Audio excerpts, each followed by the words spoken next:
நிகழ்ச்சிக்கு உங்கள் அனைவரையும் அன்போடு வரவேற்கிறோம்.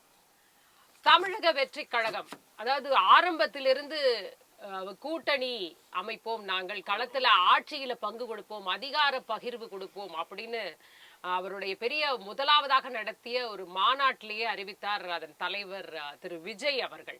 அதை தொடர்ந்து ஒருவேளை கூட்டணி அமைஞ்சிருமா, எல்லாரும் இப்ப யார் கூட்டணியில சேருவாங்க, ஒரு பெரிய கூட்டணியாக அது இருக்குமா அப்படின்னு எல்லாருமே எதிர்பார்த்த நிலையில இன்றைக்கு எந்த கூட்டணியும் அமைக்க முடியாத ஒரு நிலையில அவர் இப்போ நட்பு கட்சியாக இருந்தா கூட பரவாயில்ல, தனித்து அவங்க வர முடியாட்டின்னு கூட பரவாயில்ல, தனித்து நாம நின்று தேர்தலில் களம் காணுவோன்ற அளவிற்கு இன்றைக்கு இறங்கி வந்துட்ட அந்த நிலையும் நம்ம பார்க்கிறோம்.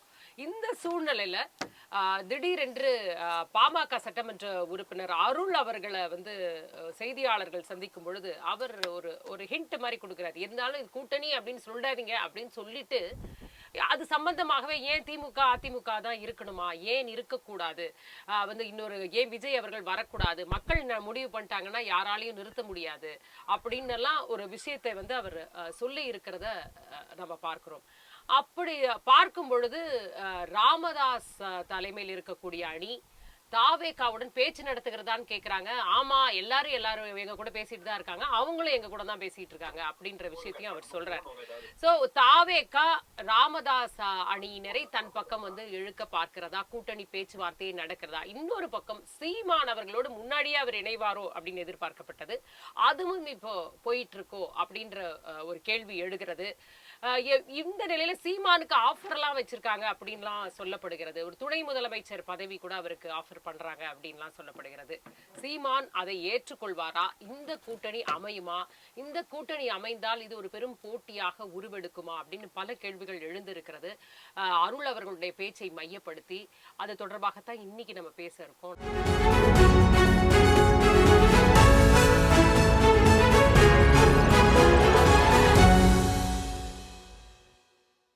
நம்மோடு 2 கருத்துரையாளர்கள் இணைஞ்சிருக்காங்க.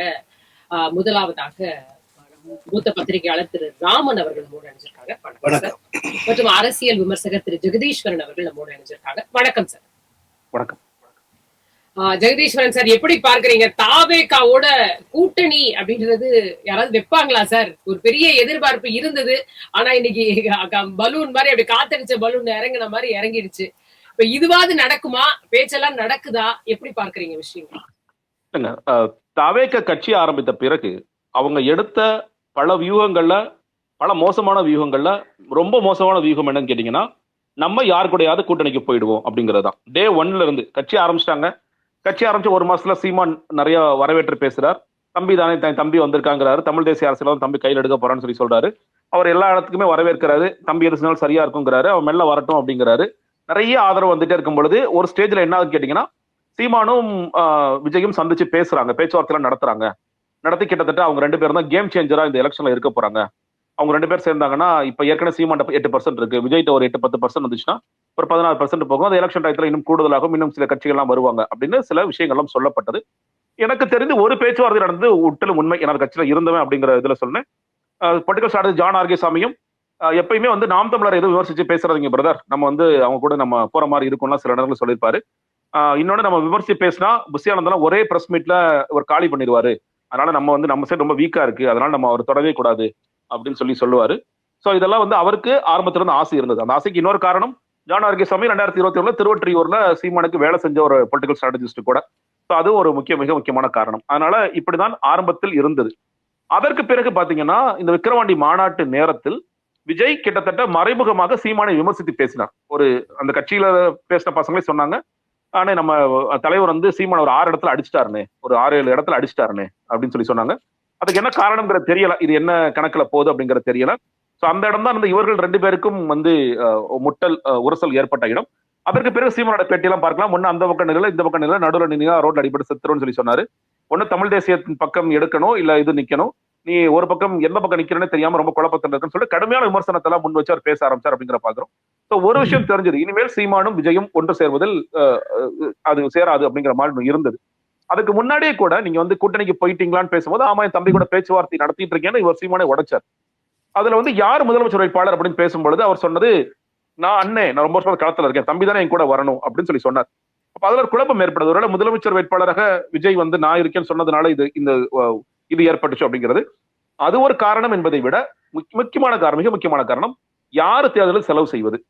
சீமான் செலவு செய்வாரா இல்ல விஜய் செலவு செய்வாரா? ஏன்னா இப்ப பார்க்கிறோம், ஒரு பெரிய கட்சி இருந்துச்சுன்னா பெரிய கட்சியை அண்டி போகின்ற சின்ன கட்சிகள் அவங்க வந்து பெரிய கட்சிகிட்ட காசு வாங்கிக்கிறாங்க.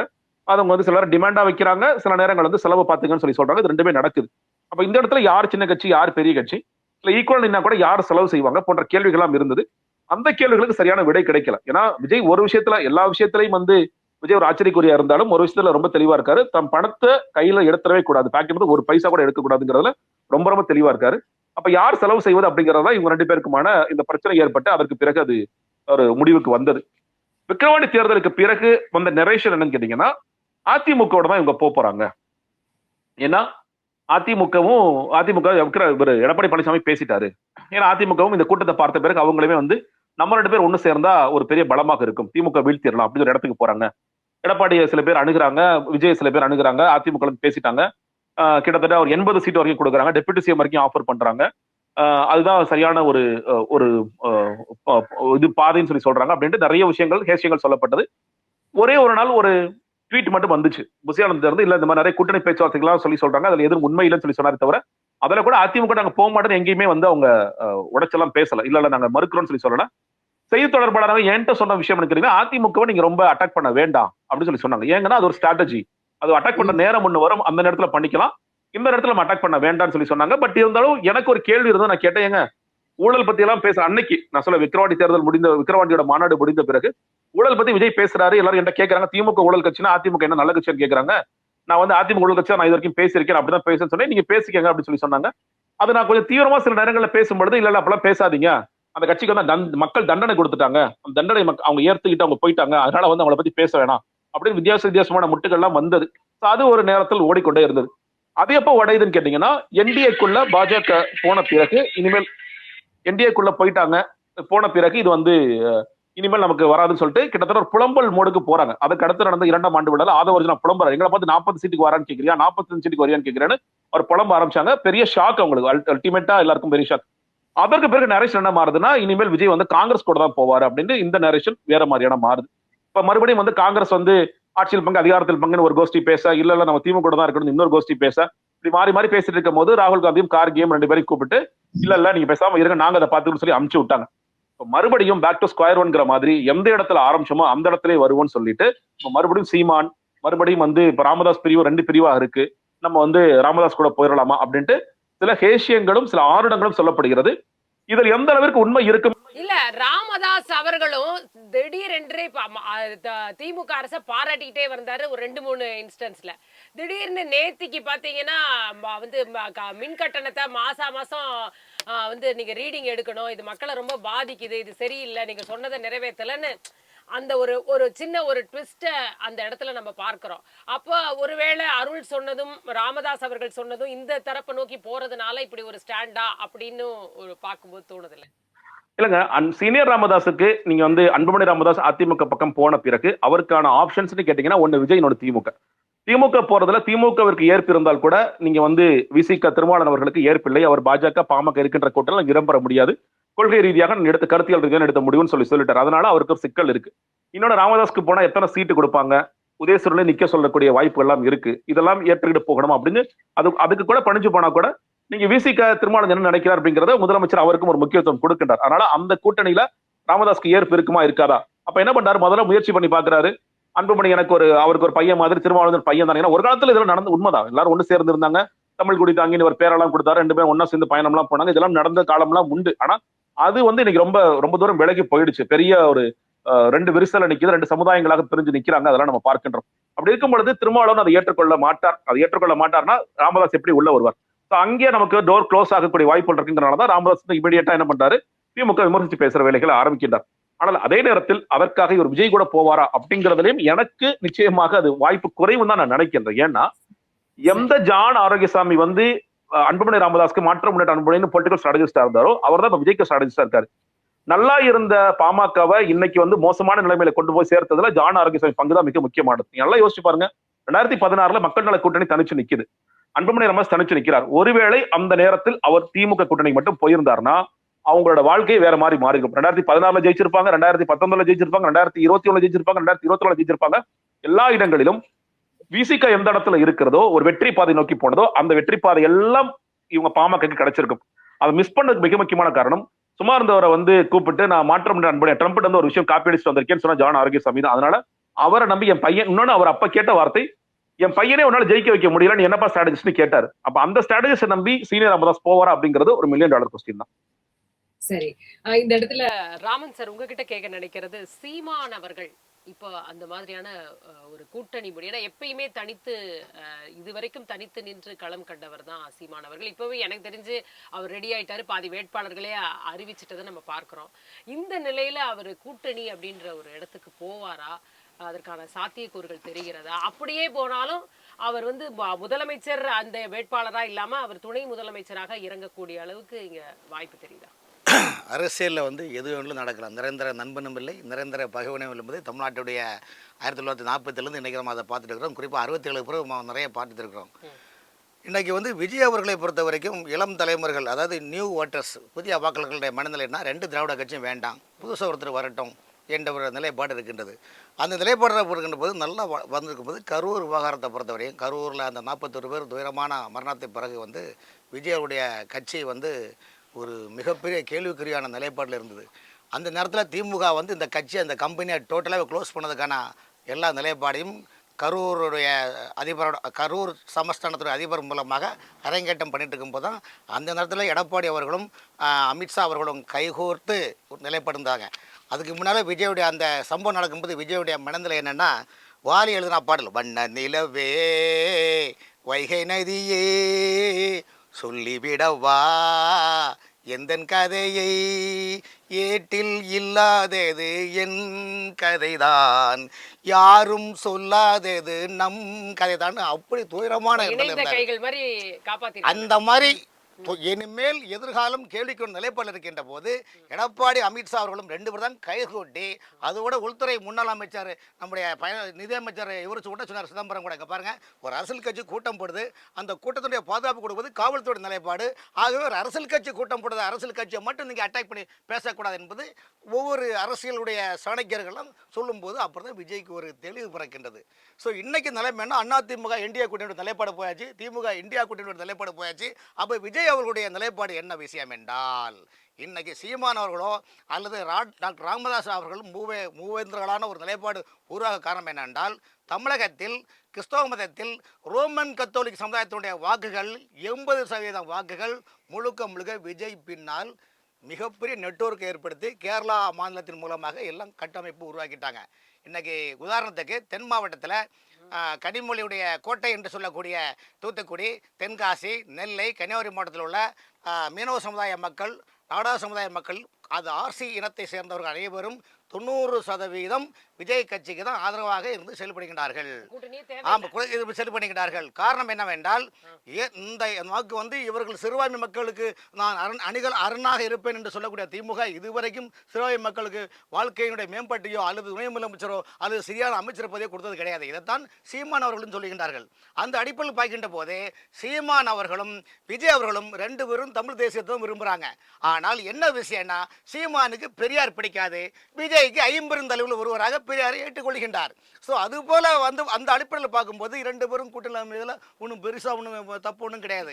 இப்போ ராமதாஸை டாக்டர் ராமதாஸை பொறுத்த வரைக்கும் திமுகவில் போக முடியாது. ஏன்னா சிறுத்தை இறக்க இடத்துல மாம்பழம் போகாது, மாம்பழம் இடத்துல சிறுத்தை போகாது. காரணம் என்றால் இவர்கள் ஒற்றுமையான நிலைப்பாடு, எப்படி இலங்கையில் உள்ள உங்கள் பொது பிரச்சனை பார்த்து சிங்களர்களுக்கும் தமிழர்களுக்கும் சரியான ஒற்றுமை இருந்தாலும் அங்குள்ள அரசியல் சாணக்கியர்கள் வேற்றுமையாக இருந்தால்தான் அவங்க அரசியல் செய்ய முடியும்.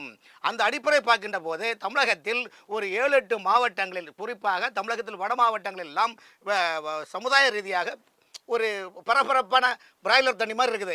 அந்த நேரத்தில் சிறுத்தையும் படல் மச்சும் ஒன்றிணைந்தால் அந்த சமுதாய மக்கள் ஒருவேளை ஒன்றிணைந்து ஒரு செயல்பட்டு நாளைக்கு நமக்கு அரசியல் செய்ய முடியாத சூழ்நிலை உருவாகும் என்று சில அரசியல் கட்சி தலைவர்கள் நினைக்கின்றார்கள். ஆகவே வேண்டாம், நீங்கள் அங்கே நில்லுங்க, நான் இங்கோடு நிற்கிறேன், இது லட்சுமண் ரேகான் போட்டு நிற்கிறாங்க. அந்த அடிப்படையில் பார்க்கின்ற போது டாக்டர் ராமதாஸை பொறுத்தவரையும் வன்னியர் சமுதாய மக்களுக்கு வாக்குகள் கணிசமாக அவங்கள்ட்ட இருக்குது. அந்த ஓட்டு திருவண்ணாமலை மாவட்டம், கடலூர் மாவட்டம், காஞ்சிபுரம் மாவட்டம், திருவள்ளூர் மாவட்டம், தருமபுரி மாவட்டம் கிருஷ்ணகிரி மாவட்டத்தில் கணிசமாக இருக்கிற காரணத்தால் ராமதாஸ் அவர்கள் தயாரா இருக்காரா? கண்டிப்பா அதுக்கு தான் அவருடைய எம்எல்ஏ அருள் என்ன சொல்றாரு, இங்க பாருங்க திமுக அண்ணா திமுக பணம் கொடுத்து ஓட்டு வாங்குது, அவங்களே தான் ஆட்சி அமைக்கணுமா?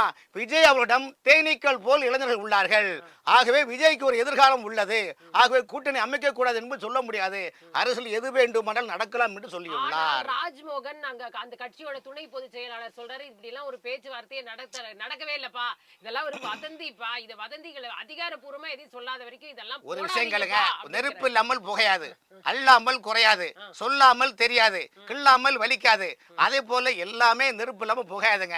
இன்னைக்கு நீங்க தமிழ்நாட்டில் மக்கள் நல கூட்டணி இல்லாத குறையை இன்னைக்கு விஜய் அவர்களும் பாட்டாளி கட்சி ராமதாஸ் அவருடைய அணியும் சீமானும் ஒருங்கிணைந்து செயல்பட்டால், நாட்டாமை படத்துல பாருங்க, நாட்டாமை பாதம் பட்டா எங்க வெள்ளாமை விளையுமடி, நாட்டாமை கை அசைந்தா மாசம் 4 மழை பொய்யுமடி.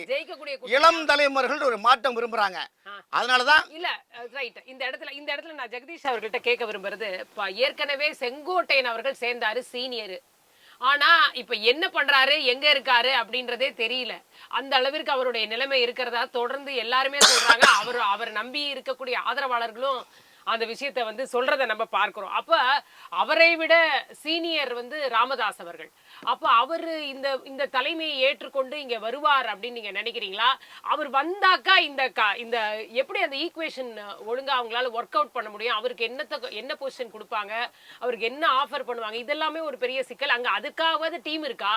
ஏன்னா நீங்க ஏற்கனவே சொல்லிட்டீங்க ஜான் ஆரோக்கியசாமி அவர்களை என்ன சொன்னாரு அப்படின்ட்டு, அவர் தான் திரும்பி இந்த கூட்டணி பேச்சுவார்த்தைக்கெல்லாம் அவரும் உள்ள இருப்பாரு. இது எப்படி ஒரு ஜெல் ஆகும்னு நினைக்கிறீங்க? இல்லைங்க, அதான் அதுக்கான வாய்ப்புகள் அதனால குறைவுன்னு நான் சொல்றேன். நீங்க சீனியர் ராமதாஸ் வேற வழியே இல்லப்பா, நம்ம கடைசியா விஜய் தான் ஒரு ஆப்ஷனா அப்படின்னு வந்த இடத்துல கூட அவர் யோசிப்பார், ஏப்பா அவங்கள நம்பி எப்படி நம்ம போறது அப்படின்னு யோசிப்பார். ஏன்னா அவர் ஒரு பழுத்த அரசியல்வாதி தான், அவர் பார்த்துட்டே இருக்காரு விஜய் என்ன பேசுறாரு, விஜய் கூட்டம் இருக்கலாமானா உண்மையிலே விஜய்க்கு அரசியல் தெரியுதா, விஜய் சுத்தி யாரு இருக்காங்க, அங்க தெளிவான ஆட்கள் கூட இல்லை அப்படிங்கிறது எல்லாமே அவருக்கு நிச்சயமாக தெரியும்.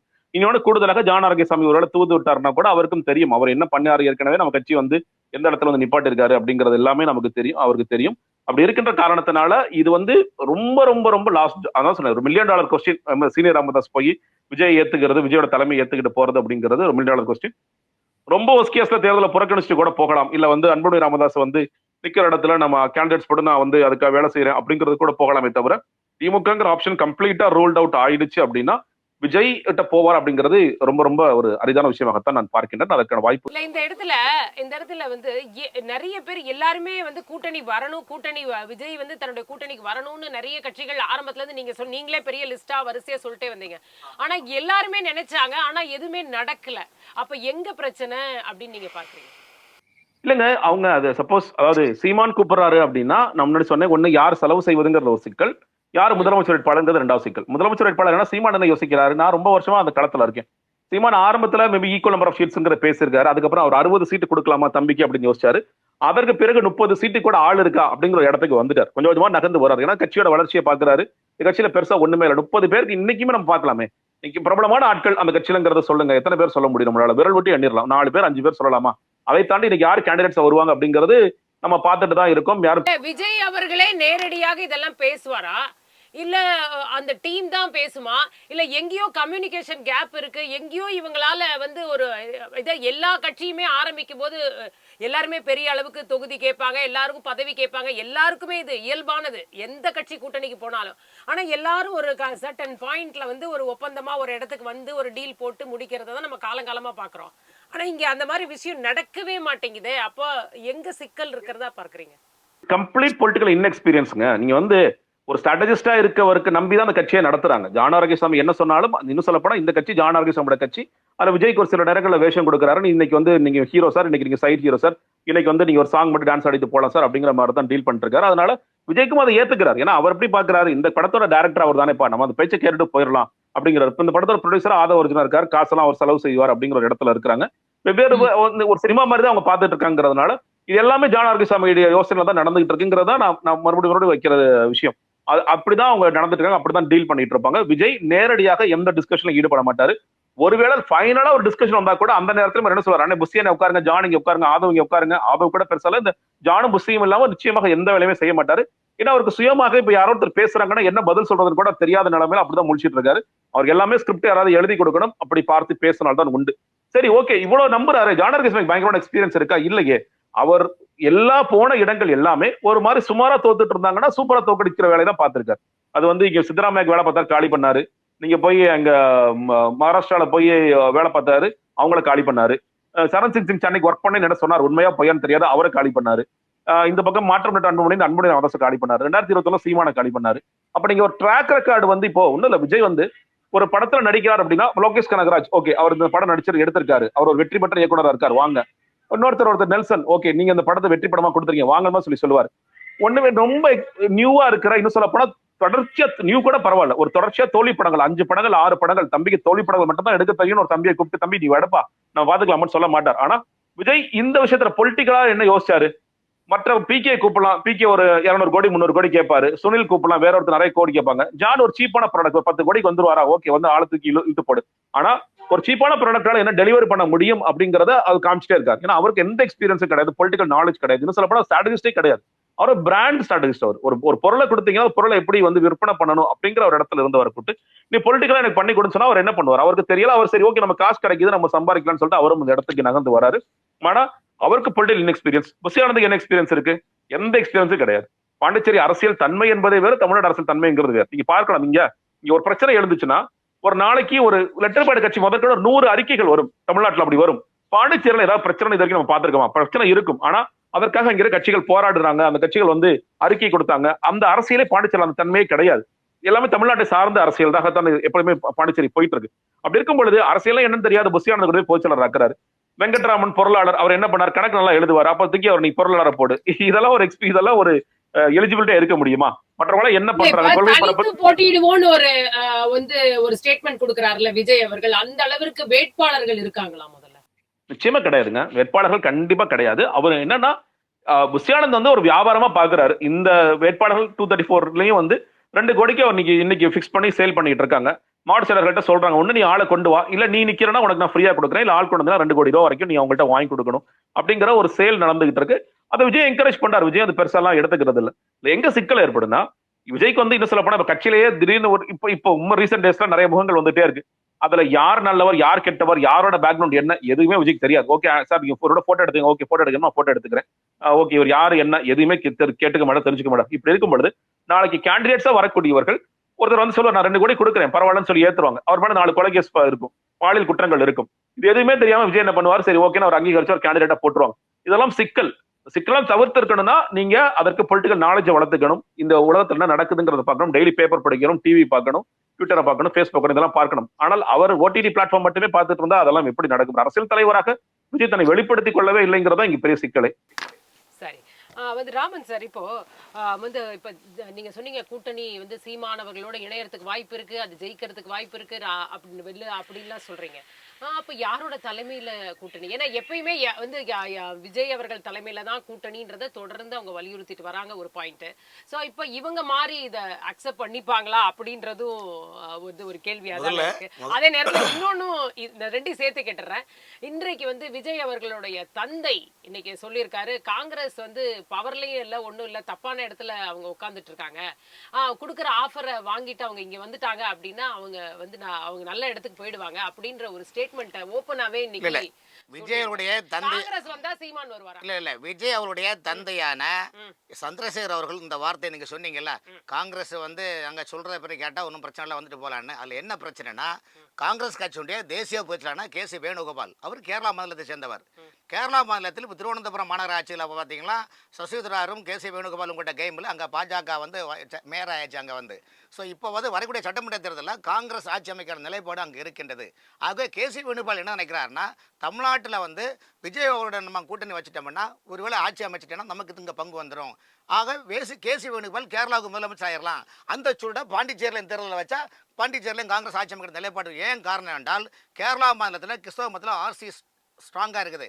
இப்போ இதே சாரல் தான் தென் மாவட்டங்களில் இன்னைக்கு விஜய் கட்சியில் வேட்பாளர்களை தேர்வு செய்ததில் 50% பொறுப்பு யாருக்கு கொடுத்துருக்காங்கன்னா ஆர்சி பங்கு தந்தைகளுக்கு கொடுத்துருக்காங்க. உதாரணத்துக்கு குளச்சல் சட்டமன்ற தொகுதியில் மாவட்ட இணைச்சலர் இருக்கக்கூடிய அலெக்ஸ்னு ஒருத்தர் இருக்கார், மிகப்பெரிய பட்டதாரி, பெரிய தொல்லியல் ஆராய்ச்சியாளர். அவருக்கு அங்கே சீட்டு கன்ஃபார்மாக உருவாக்கி வருகிறாங்க. நான் கடந்த வாரத்தில் நான் அவரை பார்த்தேன். அலெக்ஸ் குளச்சல் சட்டமன்ற தொகுதிக்கு தாவேக்கவுடைய வேட்பாளராக அறிவிக்கக்கூடிய நிலையில் இருக்காங்க. அங்கே களப்பணிகள்லாம் பார்க்கின்ற போது தென் மாவட்டத்தில் முழுக்க ஆர்சியினுடைய நிர்வாகத்தை தான் தாவேக்காவுடைய நிலைப்பாடு இருக்கின்றது. இப்போ நீங்கள் சொல்கிறீங்க தாவேக்கால காங்கிரஸ் இணைந்தால் சீமான் வருவார்களான்னு, அது அவருடைய விருப்பம். ஆனால் நீங்க எப்படி பாக்குறீங்க அந்த சிச்சுவேஷன்? காங்கிரஸ் எப்பயுமே ஒரு விஷயங்களுங்க, ஒரு எதிரான நிலைப்பாடு. ராகுல் காந்தி அவர்கள் இன்னைக்கு தேசிய அளவில் காங்கிரஸ் கட்சியா பாத்தீங்கன்னா நாடாளுமன்றத்தில் காங்கிரஸ் கட்சிக்கு குரல் கொடுக்கக்கூடிய கட்சி வந்து திமுக மட்டும்தான். அவங்க கட்சிக்காரர்களே பெருசா கெப்பாசிட்டி கிடையாது. அந்த அடிப்படையில் பார்க்கும்போது ராகுல் காந்தி அவர்கள் வந்து திமுக விட்டு போறதுக்கு அவங்களுக்கு மனசு இல்லை. ஆனா கேரளா அந்த காங்கிரஸ் கட்சியோட பொதுச் செயலாளரான கேசி வேணுகோபால் தமிழ்நாட்டில் தாவேக்கோட கூட்டணி வச்சோம்னா கேரளத்தில் ஒரே கல்ல மூணு மாங்கு அடிக்கலாம். ஆடி மேய்ச்சது போல ஆச்சு, அண்ணனுக்கு பொண்ணு பார்த்த போல ஆச்சு மாதிரி நமக்கு கூட்டணி வச்சோம்னா கேரளாவில் நம்ம இந்த இவங்களுடைய ஆர்சி ஓட்டுவாங்க. ரெண்டாவது ஒரு நடிகர் ரெண்டு அடிப்போல மக்கள் மத்தியில் ஒரு ஈர்ப்பு இருக்குது. தமிழ்நாட்டில் நமக்கு இங்கே வந்து கிடைச்சிட்டா மக்களும் பெனிஃபிட் இருக்குது, பாண்டிச்சேரியிலும் பெனிஃபிட் இருக்குன்னு நிலைப்பாடு இருக்கின்றது. அந்த அடிப்படையில் பார்க்கும்போது சீமான் வந்து காங்கிரஸும் தாவேக்காவும் கூட்டணி அமைத்தால் சீமான் வரமாட்டார், கண்டிப்பாக வரமாட்டார் அந்த கூட்டணியில். ஆனால் இன்னைக்கு உள்ள நிலைமையில பார்த்தீங்கன்னா காங்கிரஸும் வரலாமல் இருந்தாலும் தாவேக்கா சீமான் டாக்டர் ராமதாஸ் கூட்டணியான ஒரு நிலைப்பாடு உருவாகி இருந்தால் அந்த சமுதாய ரீதியாக வாக்குகள் ஸ்ட்ராங்கான ஒரு நிலைப்பாடு இருக்கும். காரணம் என்றால் இன்னைக்கு திமுக வந்து அதிகமாக கவலைப்படுது எங்கன்னா கொங்கு மண்டலத்திலேயும் தென் மாவட்டத்தில் மட்டும்தான் கவலைப்படுது. சென்னையை பொறுத்த வரைக்கும் இங்கே ஒரு முக்கியமான ஒரு அமைச்சர் 25 சட்டமன்ற தொகுதி அவர் தான் பாஸ். அதுக்கு காரணம் என்ன, கோயில் மணி ஓசை தன்னை கேட்டதாரோ அந்த பாடல் வரியா சொல்றேன். இல்ல நான் சொல்ல பாடல் வரியா பாடுறேன். சென்னை மற்றும் சென்னை புறநகருக்கு திமுக சார்பில் 25 சட்டமன்ற தொகுதிக்கு யாரு பொறுப்பு என்றால் கோயில் மணி ஓசை தன்னை கேட்டதாரோ இங்கு வந்ததாரோன்னு அந்த பாடல் வரியா மட்டும் சொல்றேன். புரிஞ்சா புரிஞ்சுங்க, புரியட்டா விட்டுருங்க, ரைட், ஓகே. ஆனால் இந்த நிலைமையில் கொங்கு மண்டலத்தை பொறுத்த வரைக்கும் செந்தில் பாலாஜி அவர்கள் தான் இன்சார்ஜி.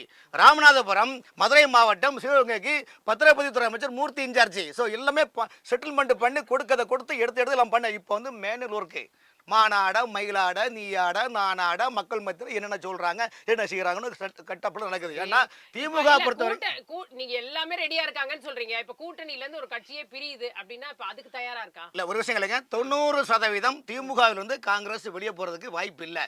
ஏன்னா காங்கிரஸ் கட்சி தமிழ்நாடு காங்கிரஸ் கட்சியை பொறுத்த வரைக்கும் தலைவரான செல்வ பிறந்தகை கடந்த வாரம் வீலுக்கு அலாய் பார்ப்பாங்கல்ல, காரு வீலுக்கு அலாய் பண்ண அதே மாதிரி அலாய் பார்த்துட்டாரு. ஏன்னா கட்சியினுடைய எதிர்ப்பாளர்களான பல மாவட்டத்தில் வெளியே தூக்கப்பட்டாச்சு. இப்போ என்னன்னா தமிழ்நாடு காங்கிரஸ் கட்சி மாவட்ட நிர்வாகம் திமுகவுக்கு அறிவாலயத்தில் திமுக வந்து காங்கிரஸ்ல சப்ளிமெண்ட் காப்பி மாதிரி ஒரு அங்கமாக கட்சி முயற்சி பண்ணியாச்சு.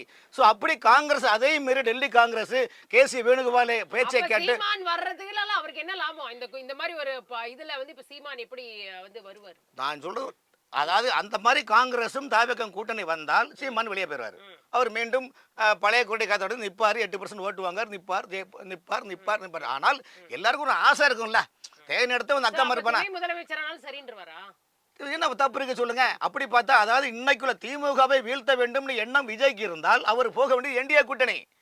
ஆனால் திமுகவை வந்து நான் தான் முதலமைச்சர் என்ற நிலைப்பாடு அவங்க இருக்கிறாங்க. அந்த அடிப்படையில் பார்த்து சீமான் அவர்கள் ஏற்கனவே அவங்க அண்ணன் ஜெகதீஷ் அண்ணன் சொன்ன மாதிரி விஜய் கட்சி ஆரம்பிக்க முன்னாலேயே 2 பேரும் தமிழ் தேசியம் பெட்டி விஜயும் சீமானும் பேசியவர்கள் தான். இடையில வந்து இங்கே இரு அங்கே நில்லுங்கன்னா அது வேணா சீமான் கட்சியில் நிறைய இளைஞர்கள் வந்து அந்த கட்சியில் போக ஆரம்பிச்சுட்டாங்க. அப்போ அவங்களுக்கு பாதிப்பு ஏற்படல, அந்த டெக்ஸ்டில் பேசுவான்னு சொல்லுவாங்க. அந்த அடிப்படையில் பார்க்கும்போது இன்னைக்கு 1967 எப்பேற்பட்ட ராஜாஜி தலைவர், அப்பேற்பட்ட தலைவரே காமராஜர் பிரித்து தனியாக ஒரு கட்சி ஆரம்பிக்க வச்சு திமுக அன்கோ போட்டு ஆட்சி ராஜாஜி அண்டை கூட்டணி அமைக்காவிட்டால் இன்று திமுக என்ற கட்சியை தீக்கா மாதிரி ஆயிருக்கும் சார். இன்னைக்கு நிலைமை என்ன? ஆகவே எதுவும் நடக்கலாம், அரசியல்ல என்ன வேணும் நடக்கலாம் என்ற நிலைப்பாடு. அப்படி பார்த்தா காங்கிரஸ் கட்சியில் இன்னைக்கு திருச்சி வேலுச்சாமி காங்கிரஸையும் திமுகவையும் பிரிச்சு மேய்ஞ்சிட்டு இருக்காரு, கழுவி ஊத்துறாரு. ஆனா ஏன் அவருக்கு பதில் சொல்லல? ஏன்னா அவர் உண்மையை சொல்றாரு. அதனால காங்கிரஸ் கட்சி வந்து அன்னைக்கு உள்ள காங்கிரஸ் பக்கா காங்கிரஸ், இன்னைக்குள்ள காங்கிரஸ் சொக்கா காங்கிரஸ், இந்த மாதிரி ஒரு நிலைப்பாடு இருக்கின்றது. எல்லாம் ஒரு பொம்மல் ஆட்டம் நடக்குது, ரொம்ப புதுமையாக இருக்குது. 4 பேர் நடுவிலே நூலு அறிவாலயத்திலிருந்து ரிமோட் பண்றாங்க. அவ்வளவுதான் விஷயங்கள் வந்து. சரி, கருத்துக்களுக்கு உங்கள் இருவருக்குமே மிக்க நன்றி.